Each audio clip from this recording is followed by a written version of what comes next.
आदरणीय सिंहधनी महानुभावजीहरू, आज हामी संयोगले एकादशी व्रत, हरिशयनी एकादशी साथसाथै हरिबोलानी एकादशी साथसाथै हाम्रो यस महादेवी बहुउद्देश्यीय सहकारी संस्था लिमिटेडको 25औं साधारण सभा तथा महोत्सव पनि परेको हुँदा आज हामी मनोरञ्जनको जिम्मा बनाइदिनु भएकोमा म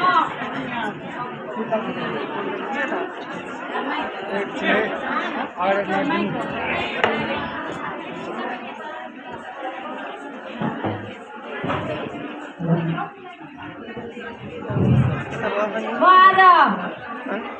सन्ध्याले एकादशी व्रत परेको हुँदा भजन कीर्तनबाटै मनोरञ्जन दिने उद्देश्यका साथ यहाँ हाम्रो सम्पूर्ण